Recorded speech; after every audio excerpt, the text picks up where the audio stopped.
Today from the global lane, embargoed Russian oil. Who should fill the gap? Nicolas Maduro and Venezuela? This is supposed to be a strategy of Biden to counter Russia. He's helping Russia's ally. Higher prices at the pump may be coming. How can we get some relief? I think the administration here can help the world, can help America a lot if we just unleash the potential what we could do here domestically. CRT and sexualizing young students. Marxist tactics and ideas in American classrooms. This is definitely being pushed into our schools. Beware. The truth about St. Patrick and what he endured to bring the gospel to Ireland. It was the apotheosis of human misery. And it's all right here on the global lane. Venezuela pushback. As a Biden administration looks for other sources of oil and gasoline outside of the United States, Venezuela is being considered as one substitute to replace banned Russian oil. But Republicans aren't the only ones opposing that course of action. Even some Democrats, like Senate Majority Leader Chuck Schumer, don't think dealing with President Nicolas Maduro is a good idea. To me, he's a bad man. Well, here with more is Venezuelan economist and policy writer Daniel DiMartino. Daniel, good to see you again. So please explain for our viewers, those who may not be familiar with what's happening in Venezuela, why should Venezuela not be considered to fill the U.S. oil and gas gap? Yeah, well, Venezuela was one of the main partners of the United States and main exporters of oil to the United States in the many decades ago, and still until a couple decades ago. What happened was that 23 years ago, Hugo Chavez took over in Venezuela. That was approximately the same year that I was born. And the consequence was he totally destroyed our country. He transformed our democratic, free, and prosperous nation into a socialist state with now 6 million of us as refugees outside of the world, outside of our country. And that the oil industry was massacred to try to overthrow and to try to reduce revenue to these human rights violator, to these horrible murderers who are in power and drug dealers in Venezuela. The U.S. stopped importing oil in 2019 from Venezuela, which we produce very little anyway. Now Biden is trying to get that revived for just a few hundred, maybe 100,000 barrels of oil per day, trading our freedom, trading our human rights for a little bit of money that isn't even enough to make a difference. Well, explain to us, how are the people currently faring under Nicolas Maduro? Any better than before? Because I know the bolivar is one of the weakest currencies in the world now. One bolivar, I guess, used to be 1 million. It's now actually worth less than 20, 25 cents U.S. Yeah. Look, what happened in Venezuela was that because the government started taking over private businesses, and then the few private businesses that were left, the regime started placing price controls on them.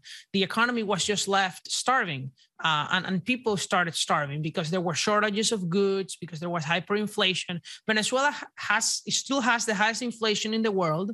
In 2019, it had 1,000,000% inflation, and it has one of the longest running hyperinflations in world history, which is also a record. For several years of hyperinflation. And that is what has caused so many of us, like my family, who in the early 2000s were making a few $1,000s a month, like most Americans, to making $100 a month.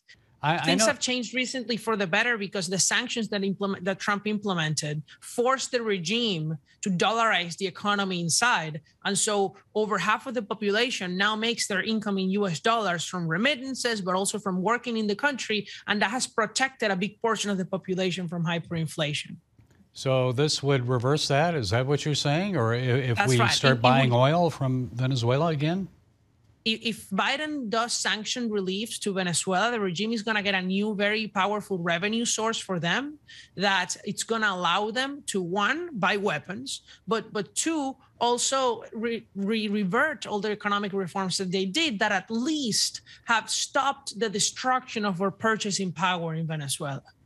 Diplomatically, Nicolas Maduro just released 2 American prisoners, one a Citgo oil executive. Why do you think he did that? And why do you think the Biden administration sought those 2 for release when there are, I think, 10 other Americans being held? That's right.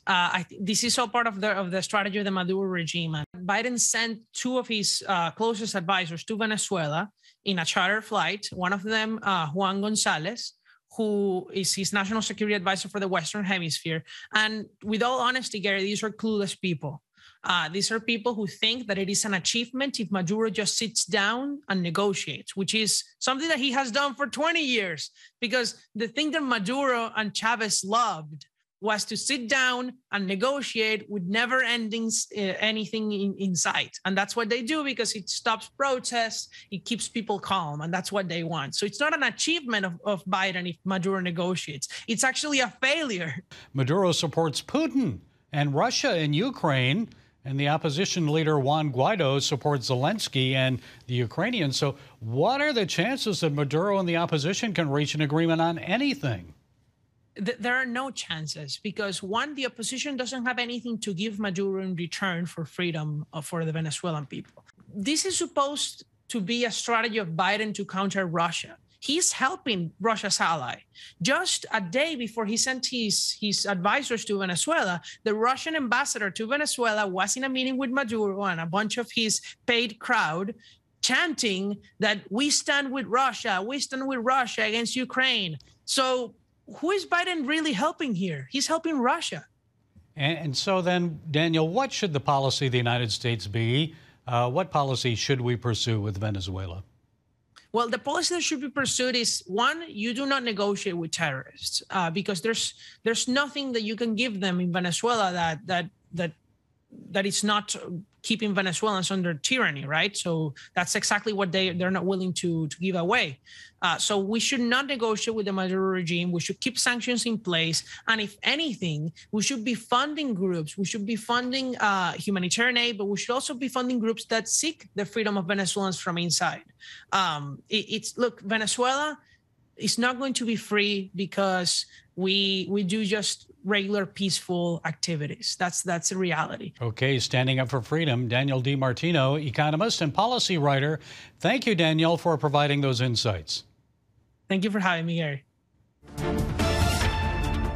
If you live here in the United States and you have filled up at the gas pump recently, you've probably noticed a slight drop in gasoline prices over the record highs of last week. Are prices going to continue to drop or rise even higher and put an even greater squeeze on our pocketbooks? And who's to blame for skyrocketing prices here on the home front, Putin or Joe Biden? Well, here to share some insights is Consumer Energy Alliance Vice President of State Affairs, Kevin Doyle. Kevin, it's good to talk to you and have you on the program with us. So tell me, we've seen this slight dip in gasoline prices over last week. So what do you expect is going to happen? Are they going to go up or down here in the future? No, thanks, Gary, for having me. That's a great question. And well, I think you're going to see some fluctuations over the coming weeks, depending as we hear updates on whether or not there might be a ceasefire or different arrangements, over there in the conflict. But at the end of the day, we're still significantly higher from just over a year ago, over $1 a gallon higher, depending on where you go. Some places are still looking at $5, $6 a gallon. So I think you're going to see prices kind of do this little slight fluctuations here and there, but we're still a lot higher than we need to be right now. So overall, you think we're going to keep creeping up then? I think as long as we, restrict what we can do here domestically in the United States, we could definitely be helping everyone's cause, families, small businesses, consumers, but for the short term, I think, unfortunately, we're going to stay in the higher end of gas prices. Okay, so what would a cessation of hostilities in the Ukraine conflict mean for the price of oil worldwide? I think, well, it depends, too, on some of the sanctions that are being put on Russia as well. They do supply a significant amount of energy to Western Europe.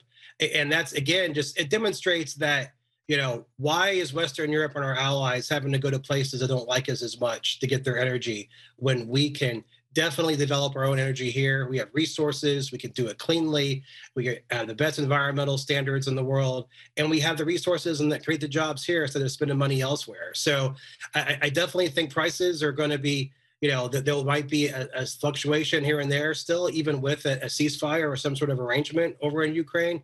But we're on the sidelines here in the United States, and we have a lot of abilities to play in this market and to create jobs and develop our own energy right here in the U.S. Okay, Kevin, let's explore that a little further. So who is to blame for this big jump? Is it Putin or Joe Biden?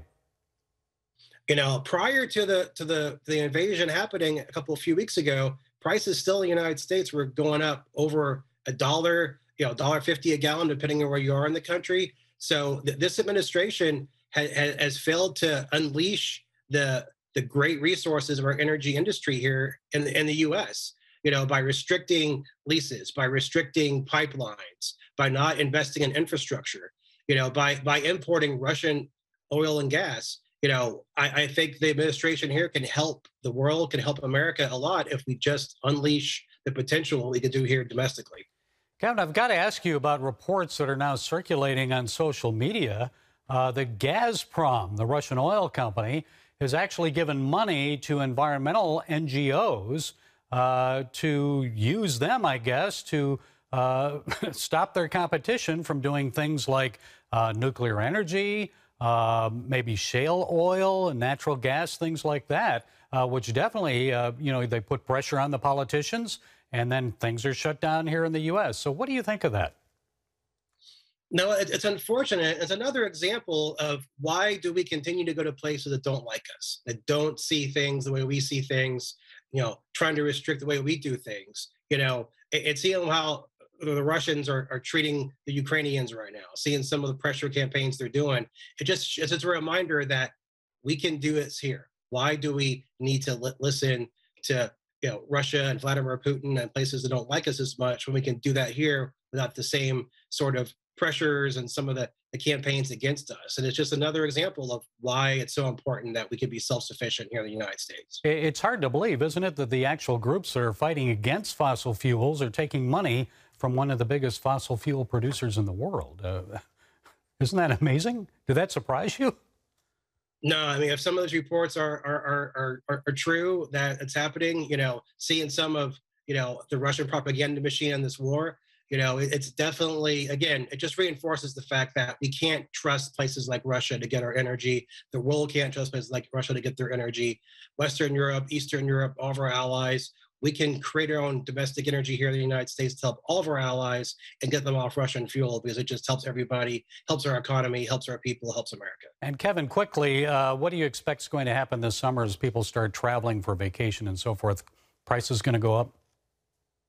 No, it's interesting. It's a good question, because typically over the summertime, people are traveling, going on vacation, like you said, off school. Prices do typically go up a little bit anyway. So you add the uncertainty of what's going on in Russia.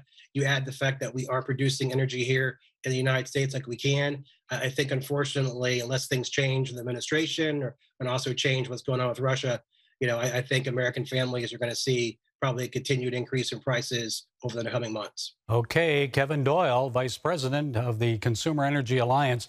Thank you so much, Kevin. We appreciate your insights. Great. Thank you so much, Gary. Whose children are they?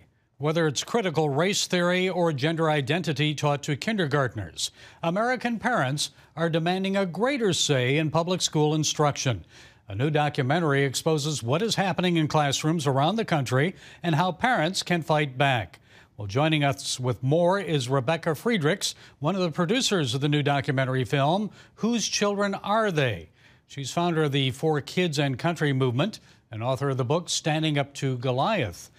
Hi, Rebecca. It's a pleasure. So explain what you have found. Is it just a few schools that are teaching critical race theory and sexualizing young children, or is it widespread? These so-called teacher unions are not really representing teachers, and they're not really a traditional union in the sense people would think of a union. They're actually pushing a very far left political agenda by using our schools to indoctrinate children, to indoctrinate teachers, to bully teachers. And it's actually the teachers unions, the so-called teachers unions, who are behind the radical sexualization of our children, the critical race theory, the anti-discipline problems, policies that have turned our schools into war zones. You've heard the argument from many educators that critical race theory is not being taught in public schools, and I'm sure many schools don't call it that. So what exactly is being taught? It comes disguised as a lot of different things. It might be welcoming schools. It might be called social emotional learning. It might be called all sorts of equity. And there's all kinds of labels on it, but it's critical race theory. What is critical race theory? It's basically divide and conquer. Critical theory is a Marxist idea, and it was brought into our schools through something called the Frankfurt School that started in 1933 at Columbia University and has impacted our teacher colleges nationwide. And critical theory is really divide and conquer. So you can have critical race theory, critical class theory, critical do you wear your mask or not theory, critical vaccination theory. You can divide people on any number of things. And that's what critical theory does. It's absolutely in many of our schools across the nation, and it is part of the corrupted government educational system. So if it's not in your school, it's trying to get into your school. Maybe you have good school board members who are blocking it, but the so-called teacher unions control many school boards. They control the PTA and a lot of other organizations that are involved in our schools. So this is definitely being pushed into our schools. Beware. Well, a lot of people say it's communist influence in our schools, and even the Disney Corporation tried to pressure Governor DeSantis in Florida into reversing a state decision prohibiting the teaching of sexual orientation or gender identity for students in kindergarten through third grade. And I know LGBTQ activists said Florida is forcing people back into the closet. So your thoughts on that? Is this happening beyond Florida? What did you find? Well, it is happening beyond Florida. It's really happening across the world, but definitely all throughout America. The communism, I agree with you 100%. We discussed that in our movie. There were some communist goals that were read into our congressional record in 1963, and we bring up some of those. One of the goals, number 17, was to infiltrate the teacher associations, to dumb down the curriculum on purpose, and to bring socialist and communist propaganda into our schools. So this is definitely what is happening. Here's what our founders told us, our American founders. They said the only way to keep a free republic is with a well-educated and moral citizenry that can self-govern. These communists seek to undermine our free republic. They're actually making a whole lot of progress, as is obvious today. But what did they do? They sought to undermine our excellent education and undermine the morals of our children and our families. So that's why they're pushing this whole sexualized gender identity agenda, because they're trying to undermine the morals of our children. They're also telling them, your parents don't know better. Your parents are old fashioned. You know better. You can be a transgender. You can sleep with anybody you want. You can be whoever you want. They're teaching our children lies, and they're damaging their very identities, and the identities that God gave them, that God said that how he designed them, male and female, and knitted them in their mother's womb. And they're being told by our government school system that, no, that's not true. So this is an atheist agenda, a communist agenda for sure. And there are many, many organizations that are involved. And the documentary, Whose Children Are They? How can people see the film? They can go to whosechildrenarethey.com, and they'll find there a button that says Bring to My Church. They can actually host their own event at a church or community center or school by clicking Bring to My Church. They can also sign up for updates for future opportunities for this film once those become available. And a prediction from you, Rebecca. People always seem to vote pocketbook issues. So to what extent, how important will curriculum and parental rights and public education be when voters go to the polls this fall? I hope it will be at the tippity top.